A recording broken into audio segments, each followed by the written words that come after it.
ಎಲ್ಲರಿಗೂ ನಮಸ್ಕಾರ. ಈಗ ಮತ್ತೊಂದು ವಿಶೇಷವಾದಂತಹ ಒಂದು ಸೂಪರ್ ಮ್ಯಾಜಿಕ್ ಟಿಪ್ಸ್ನ ತಿಳಿಸ್ಕೊಡ್ತಾ ಇದ್ದೀನಿ.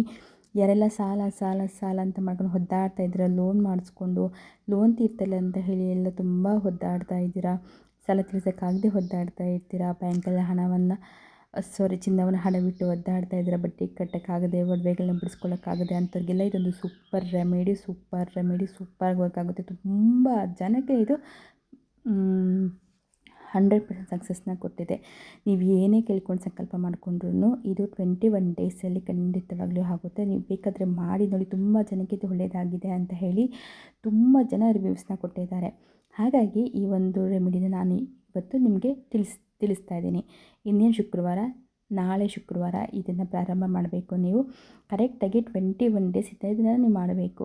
ರೆಗ್ಯುಲರ್ಗೆ ಅಂದರೆ ಹೆಣ್ಮಕ್ಳು ಮಾಡೋದಿದೆ, ನಿಮ್ಮ ಪೀರಿಯಡ್ಸ್ ಡೇಟ್ ನೀಟಾಗೆಲ್ಲ ಮುಗಿಸ್ಕೊಂಬಿಡಿ. ಕಂಟಿನ್ಯೂಸ್ 21 ಡೇಸ್ ಇದನ್ನು ನೀವು ಮಾಡ್ಕೊಳ್ಬೇಕು. 21 ಡೇಸ್ ನೀವು ಪೂಜೆ ಪುನಸ್ಕಾರ ಎಲ್ಲ ಏನಾದರೂ ಮಾಡಬೇಕಂತಿದ್ರೆ ಅಂಥದ್ದೆಲ್ಲ ಏನಿಲ್ಲ, ಬಟ್ ಮಾಡಿದ್ರೆ ತುಂಬಾ ಒಳ್ಳೆಯದು. ಇನ್ನು ಇದನ್ನು ನೀವು ಶುಕ್ರವಾರನೇ ಮಾಡಬೇಕು. ಶುಕ್ರವಾರ ಬಿಟ್ಟು ಬರೀ ಯಾವ ದಿನ ಕೂಡ ಇದನ್ನು ಮಾಡೋಂಗಿಲ್ಲ. ಇದನ್ನು ನೀವು ಬೆಳಗ್ಗೆ ಮಾಡೋಂಗಿದ್ರೆ 5:30 ಒಳಗಾಗಿ ಅಥವಾ 6 ಗಂಟೆ ಒಳಗಾಗಿ ಮಾಡಬೇಕು. ಅಥವಾ ಗೋಧೂಳಿ ಸಮಯದಲ್ಲಿ ಸಂಜೆ ನೀವು ಆರಾಮಾಗಿ 5:30ಯಿಂದ 6:30 ಒಳಗಡೆಗೆ ನೀವು ಈ ಒಂದು ಸಿಂಪಲ್ ರೆಮಿಡಿನ ಮಾಡಿಕೊಳ್ಳಿ. 21 ಡೇಸಲ್ಲಿ ನಿಮಗೆ ಅದ್ಭುತವಾದಂತಹ ರಿಸಲ್ಟ್ ಸಿಗುತ್ತೆ. ಕೆಲವೊಬ್ಬರಿಗೆ ಮಾಡ್ತಾನೆ ತುಂಬ ಜನಕ್ಕೆ ಹಣಕಾಸು ಸಮಸ್ಯೆಗಳು ಪರಿಹಾರ ಆಗಿದೆ. ತುಂಬ ಜನಕ್ಕೆ ನಾನಾ ರೀತಿ ಸಂಕಷ್ಟಗಳಿದ್ರಿಂದ ಪಾರಾಗಿದ್ದಾರೆ. ಹಾಗಾಗಿ ಈ ಒಂದು ಚಿಕ್ಕ ರೆಮಿಡಿ ಎಲ್ಲ ಮನೇಲಿ ಸಿಗುವಂಥದ್ದೇ. 3 ವಸ್ತುಗಳನ್ನ ಹಾಕಿ ಇಟ್ಟು ಸಾಕು, ನಿಮ್ಮೆಲ್ಲ ಸಂಕಷ್ಟಗಳು ದೂರ ಆಗುತ್ತೆ. ಸೊ ಇನ್ನೇನು ನಾಳೆ ಶುಕ್ರವಾರ, ನಾಳಿಂದ ಯಾರಾದರೂ ಮಾಡಬೇಕು ಅಂತಿದ್ರೆ ಖಂಡಿತವಾಗಿಯೂ ಮಾಡಿ, ತುಂಬಾ ಒಳ್ಳೆಯದಾಗುತ್ತೆ. ಇನ್ನು ಇದನ್ನ ಹೇಗೆ ಮಾಡ್ಕೊಳ್ಳೋದು ಅಂತ ಬನ್ನಿ ನೋಡೋಣ. ಮೊದಲು ನೀವು ಒಂದು ಬೌಲ್ ತೊಗೊಳ್ಳಿ. ಬೆಸ್ಟು ಒಂದು ಗಾಜಿನ ಬೌಲ್ ತೊಗೊಳ್ಬಹುದು, ಅಥವಾ ಒಂದು ಬೆಳ್ಳಿ ಬೌಲ್ ತೊಗೊಳ್ಳಿ. ನಿಮ್ಮ ಮನೇಲಿ ಬೆಳ್ಳಿ ಬೌಲ್ ಇತ್ತು ಅಂತಂದರೆ ಒಳ್ಳೆಯದು.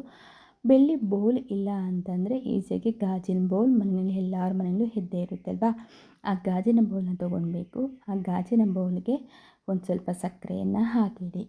1-2 ಟೇಬಲ್ ಸ್ಪೂನ್ ಆಗೋಷ್ಟು ಸಕ್ಕರೆ ಹಾಕಿಬಿಟ್ಟು ಅದ್ರ ಜೊತೆಗೆ 7 ಚೆನ್ನಾಗಿರತಕ್ಕಂತಹ ಲವಂಗ, ಅದೆಲ್ಲೂ ಹೂವು ಮುರಿದು ಹೋಗಿರಬಾರ್ದು, ಚೆನ್ನಾಗಿ ಆ ರೀತಿ 7 ಲವಂಗನ ತೆಗೆದುಕೊಳ್ಬೇಕು. ಅದಾದಮೇಲೆ 7 ಕಾಯಿನ್ಸು, ₹1 ಆಗಿರ್ಬೋದು ಅಥವಾ ₹2 ಆಗಿರ್ಬೋದು, ₹5 ಒಂದೇ ರೀತಿ 7 ಕಾಯಿನ್ಸ್ನ ತಗೊಳ್ಳಿ. 7 ಕಾಯಿನ್ಸ್ನ ಕೂಡ ಎಲ್ಲ ಸಕ್ಕರೆ ಮತ್ತು ಲವಂಗ ಇದನ್ನೆಲ್ಲ ಹಾಕಿ ಇಟ್ಬಿಟ್ಟು ಅದಕ್ಕಿಂತ ಮುಂಚೆ ಸಂಕಲ್ಪ ಮಾಡಿಕೊಳ್ಬೇಕು.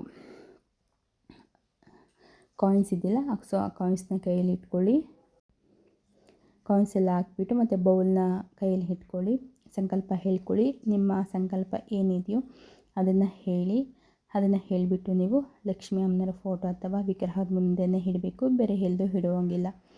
ರೂಮಲ್ಲಿ ಇಡ್ಬೋದಾ, ಹಾಲಲ್ಲಿ ಇಡ್ಬೋದಾ, ಅಲ್ಲಿಡ್ಬೋದಾ, ಇಲ್ಲಿಡ್ಬೋದಾ ಅಂತ ಎಲ್ಲೂ ಇಡುವಂಗಿಲ್ಲ. ನಿಮ್ಮ ದೇವರ ಮನೆಯಲ್ಲಿ ನೀವು ಎಲ್ಲಿ ದೇವ್ರನ್ನ ಪೂಜೆ ಮಾಡ್ತೀರೋ ಅಲ್ಲಿ ಲಕ್ಷ್ಮೀ ದೇವರ ಫೋಟೋ ಮುಂದೆನೇ ಇಡಬೇಕು. ಎಲ್ಲೂ ಬೇರೆ ಕಡೆ ಇಡುವಂಗಿಲ್ಲ. ಕರೆಕ್ಟಾಗಿ ನೀವು 21 ದಿನ ಲೆಕ್ಕ ಹಾಕ್ಕೊಳ್ಳಿ. 21 ದಿನ ನಂತರ 22ನೇ ದಿನಕ್ಕೆ ನೀವು ಅದನ್ನು ತೆಗಿಬೇಕು. ಅದನ್ನು ತೆಗೆದ ನಂತರ ಲವಂಗನ ತೊಗೊಂಡೋಗಿ ನೀರಿಗೆ ಬಿಟ್ಬಿಡಿ. ಸಕ್ಕರೆನ ತೊಗೊಂಡೋಗಿ ಇರುವೆ ಗೂಡಿಗೆ ಹಾಕಿ. ಇನ್ನು ಕಾಯಿನ್ಸ್ ಏನಿರುತ್ತಲ್ಲ ಅದನ್ನು ನೀವು ನಿಮ್ಮ ಹತ್ರನೇ ಇಟ್ಕೋಬೇಕು.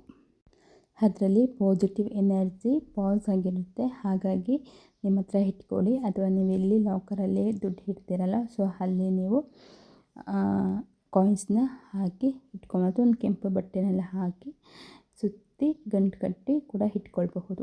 ಸೊ ಈ ರೀತಿ ಮಾಡೋದ್ರಿಂದ ನಿಮ್ಮೆಲ್ಲ ಸಾಲಗಳು ಬೇಗನೆ ತೀರಿ ಹೋಗಿಬಿಡುತ್ತೆ. ಮತ್ತು ನಿಮಗೇ ಗೊತ್ತಾಗುತ್ತೆ ಎಷ್ಟು ಪಾಸಿಟಿವ್ ಎನರ್ಜಿ ಮನೆಗೆ ಹಾಕ್ತಾಯಿದೆ. ನೀವು ಏನು ಸಂಕಲ್ಪ ಬೇಕಾದರೂ ಮಾಡಿಕೊಂಡು ಈ ಒಂದು ರೆಮಿಡಿಯನ್ನು ಮಾಡ್ಕೊಳ್ಬಹುದು. ಖಂಡಿತವಾಗಿಯೂ ಮಾಡ್ಕೊಳ್ಳಿ. ತುಂಬ ಸಮಸ್ಯೆ, ಹಣಕಾಸಿನ ಸಮಸ್ಯೆ ಇರೋರು ಇದನ್ನು ಪರಿಹಾರ ಮಾಡ್ಕೊಳ್ಳಿ.